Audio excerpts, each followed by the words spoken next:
Salam alaikum. On va parler aujourd'hui sur al-mubahala. En français, ça s'appelle l'exécration réciproque. Bismillah ar-Rahman ar-Rahim. فمن حاجك فيه من بعد ما جاءك من العلم فقل تعالوا ندعو أبناءنا وأبناءكم ونساءنا ونساءكم وأنفسنا وأنفسكم ثم نبتهل فنجعل لعنة الله على الكاذبين.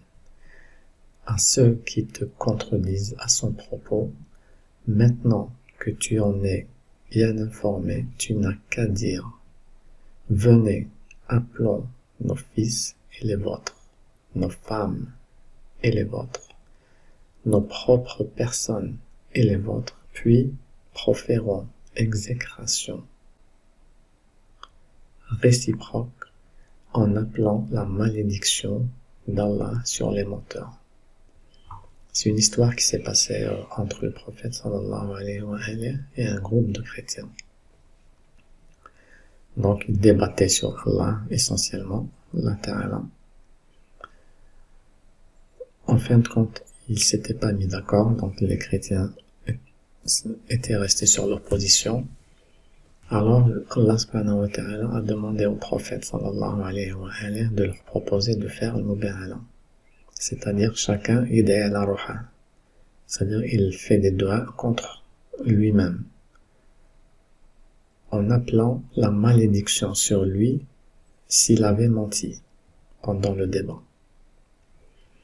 À condition que chaque groupe, le groupe du prophète sallallahu alayhi wa sallam et le groupe des chrétiens, ramène avec lui le jour J pour le mubahala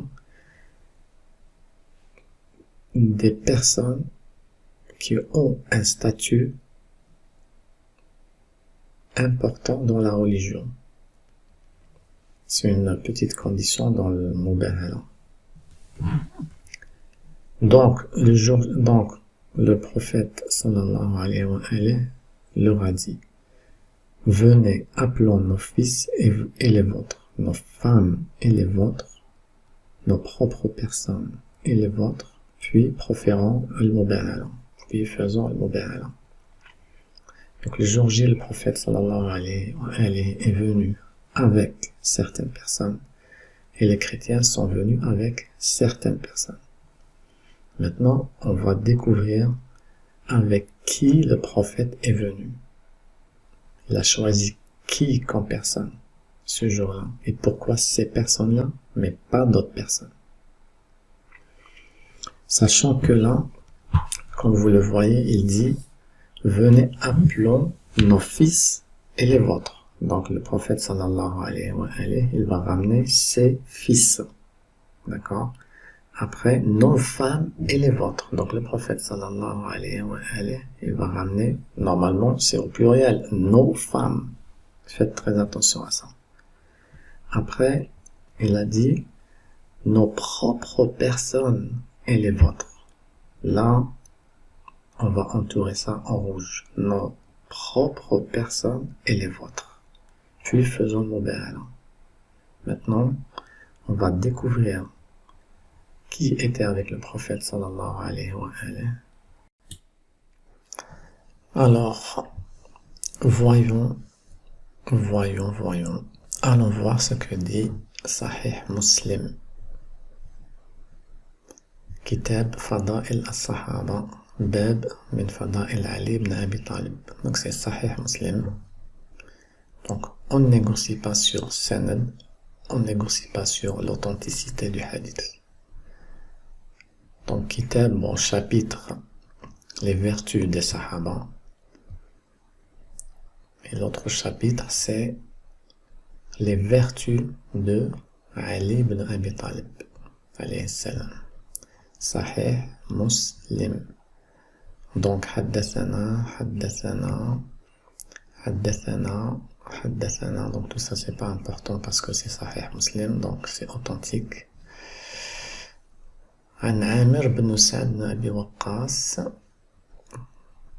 Moi, je voulais pas vous montrer ça, mais bon, c'est dans le hadith. أمر معاوية بن أبي سفيان سعدا Muawiyah ibn Abi Sufyan, c'est un sahabi. Hein. Il a ordonné un autre sahabi qui s'appelle Saad ibn Abi Waqqas. Il lui a dit, qu'est-ce qui t'empêche d'insulter Aba Turab? Aba Turab, c'est Ali ibn Abi Talib alayhi salam. Donc Muawiyah, le compagnon sahabi, a dit à Saad, al-Sahabi, qu'est-ce qui t'empêche d'insulter Ali ibn Abi Talib? Donc Saad lui a dit quoi? Saad, il lui a dit, c'est parce que tout simplement, je me rappelle très bien 3 vertus proférées à son égard par le prophète sallallahu alayhi wa alayhi. Et uniquement pour ces 3 vertus, je ne pourrais l'insulter. Donc, Muawiyah ibn Abi Sufyan, sahabi, a ordonné Saad ibn Abi Waqqas d'insulter l'imam Ali alayhi salam. Sahabi insulte sahabi. Et quel sahabi en plus? Donc Saad ibn Abi Waqqas lui a dit, je peux pas l'insulter parce que je me rappelle très bien 3 vertus à son égard proférées par le prophète sallallahu alayhi wa alayhi. Si seulement j'en avais qu'une seule, j'en demanderais pas plus. Alors, il a dit une fois, une fois, يقول له خلفه في بعض مغازيه. Une fois, le prophète sallallahu alayhi wa alayhi était parti pour une bataille, mais il avait laissé Ali alayhi salam à Médine. C'était son ministre, il l'a laissé à Médine. Donc Ali alayhi salam, d'après Sahih Muslim, il lui a dit, comment ça se fait que tu me laisses, j'aimerais bien venir avec vous, j'aimerais bien comprendre. Tu m'as laissé avec les femmes et les enfants. Parce que bon, entre parenthèses, le prophète sallallahu alayhi wa alayhi, il a laissé à Médine parce que il était au courant que les hypocrites qui étaient à Médine avaient un plan. Donc il a laissé Ali alayhi salam pour les empêcher d'arriver à leur fin. Le prophète sallallahu alayhi wa alayhi, il lui a dit, أما ترضى أن تكون مني بمنزلة هارون من موسى. Tu serais pas satisfait que tu aurais une position, un statut par rapport à moi, comme le statut de Haroun par rapport à Moussa, sauf que après moi, il n'y aura pas de prophète. Donc ça, c'est la première vertu, on en a déjà parlé. Après, Saad ibn Abi Waqqas continue. Il dit, et j'ai entendu le prophète le jour de la bataille de Khaybar avait dit, le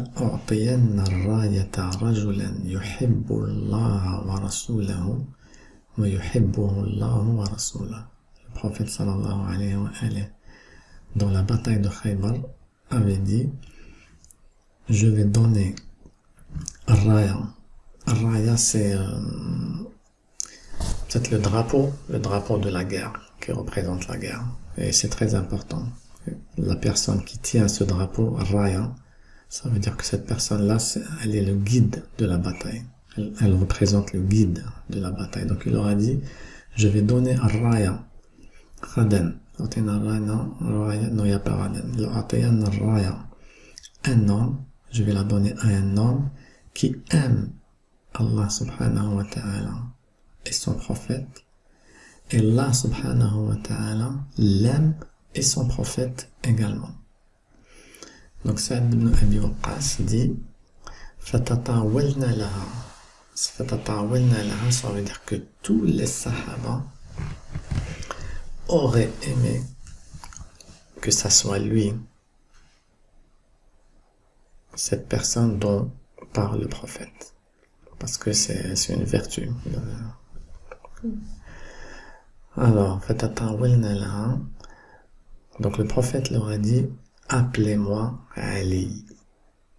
Et en plus, Ali, il était malade. Il avait un problème dans les yeux. Malgré sa maladie, il y avait tous les sahaba présents. Ali alayhi salam, il était malade. il leur a dit, appelez-moi Ali. Il était malade. فَبَصَقَ فِي عَيْنِهِ. Donc, basaqa fi aynihi, je sais pas comment je vais traduire. En tout cas, le prophète sallallahu alayhi wa alayhi a fait en sorte que Ali alayhi salam soit guéri. Donc, il est guéri sur le champ et il lui a donné ar-raya. Non seulement il lui a donné ar-raya, mais grâce à Ali, ce jour-là, Khaybar a été ouverte, on va dire ça comme ça, ouais. C'est-à-dire il a remporté la bataille. Après, maintenant, il va parler de ce verset. Sa'd ibn Abi Waqqas. Donc, il a parlé de la première vertu, la deuxième vertu, et la troisième vertu, il a dit وَلَمَّا نَزَلَتْ هَذِهِ الْآيَةِ. Quand ce verset a été révélé, فَقُلْ تَعَالَوْا نَدْعُ أَبْنَاءَنَا وَأَبْنَاءَكُمْ, le verset que j'ai cité tout à l'heure. C'est-à-dire, venez, on va appeler, ou appelons, ou appeler vos enfants, nos enfants et les vôtres, nos femmes et les vôtres, et nos personnes et les vôtres. Qu'est-ce qu'il a fait le prophète sallallahu alayhi wa alayhi pour interpréter ce verset? Il a appelé Ali. Fada'a Aliyan wa Fatima wa Hassanan wa Husaynan. فقال اللهم هؤلاء أهلي. Donc le prophète sallallahu alayhi wa alayhi, quand ce verset a été révélé, il a ramené avec lui qui? Ali alayhi salam, Fatima, wa Hassanan, wa Hussein. Après il a dit, oh Allah, ce sont les gens de ma maison, ce sont ma famille. Voilà la famille du prophète, si vous voulez bien comprendre qui est la famille du prophète dont on parle tout le temps. Cette famille, elle est composée de Ali, Fatima, Hassan ou Hussein dans vos livres, parce que nous, on a une autre suite, d'accord? En tout cas, ils sont prêts. Ces gens-là sont présents. Ali, Fatima, Hassan, Hussein. فقال اللهم هؤلاء أهلي. Les gens de ma maison, ma famille, d'accord? Donc ça, c'est Sahih Muslim.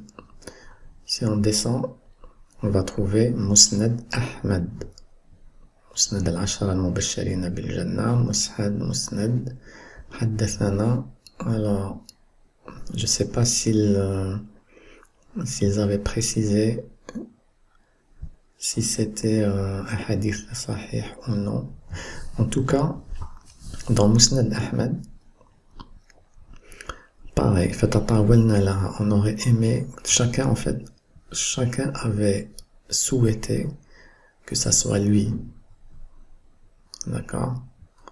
C'est exactement les mêmes hadiths qui se répètent, mais dans Musnad Ahmad. Ça prouve qu'il est authentique. Un hadith qui se répète à plusieurs endroits, il est authentique. Donc, il a soigné Ali alayhi salam. Après, il lui a dit, et quand ce verset a été révélé, le prophète sallallahu alayhi wa alayhi a été avec Ali, wa Fatima, wa Hassan, wa Hussein. Après, il a dit, oh Allah, ce sont ma famille. Ça, c'est Musnad Ahmad. On descend, c'est Mustadrak al-Hakim. Mustadrak al-Hakim, c'est un autre livre sunnite. Kitab Ma'rifat Sahaba, la connaissance des Sahaba.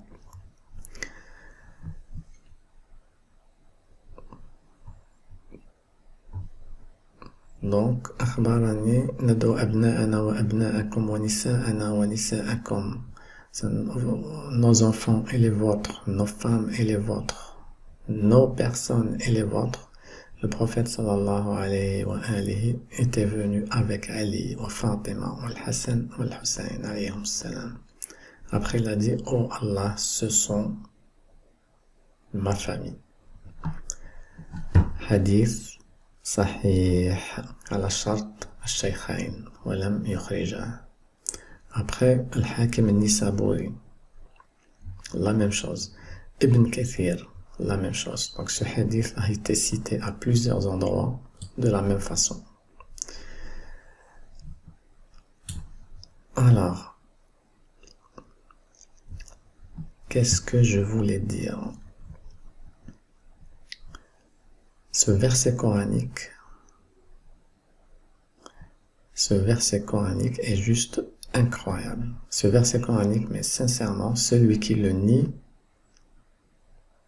il n'a rien compris. Ce verset coranique nous montre le statut de Ahl al-Bayt. Le statut de Ahl al-Bayt. Le prophète sallallahu alayhi wa alayhi, pour faire Nubéhélan, il n'est pas venu ni avec un sahabi, ni avec sa femme, ou ses femmes. Pourtant, dans la sourate, il dit « Nos femmes et les vôtres ». Au pluriel, il est venu avec qui? Avec Fatima Zahra, qui représentait les femmes. D'accord? Après, il a dit, avant, il avait dit « Nos enfants et les vôtres ». Nos enfants et les vôtres. Il est venu avec qui? Avec Al-Hassan ou Al-Hussein. Alors, maintenant, écoutez-moi bien. Après, il a dit « Nos personnes et les vôtres ». Là, quand il a dit « Nos personnes », il a ramené qui avec lui? Ali alayhi salam. D'accord? S'il n'avait pas ramené Ali, imaginez que Ali alayhi salam n'était pas là. Imaginez que le prophète sallallahu alayhi wa alayhi était venu uniquement avec Fatima, ou Al-Hassan ou Al-Hussein. Donc Fatima, Fatima représente les femmes, Hassan ou Al-Hussein représente les enfants, et nos personnes seront représentées par qui? Par le prophète sallallahu alayhi wa alayhi. Mais ça s'est pas passé de cette façon-là.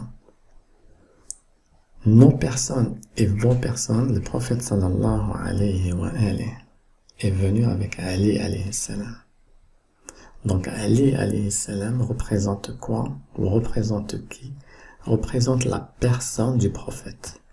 Anfusana wa anfusakum. En arabe, on dit Anfusana wa anfusakum. On dit que Ali alayhi salam, nafsu rasulillah, nafsu. Ça, c'est un verset coranique.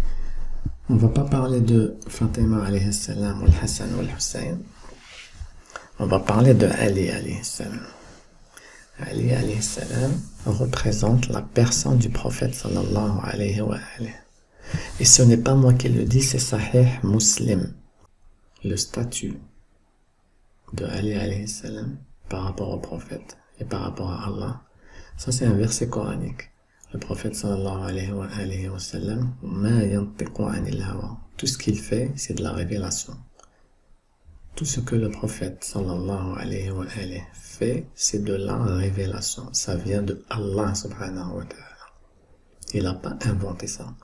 Donc quand il était venu avec Ali, ou Fatima, ou Al-Hassan, ou Al-Hussein, c'était sous l'ordre de qui? De Allah subhanahu wa ta'ala. Vous avez compris? Assalamu alaikum wa rahmatullahi wa barakatuh.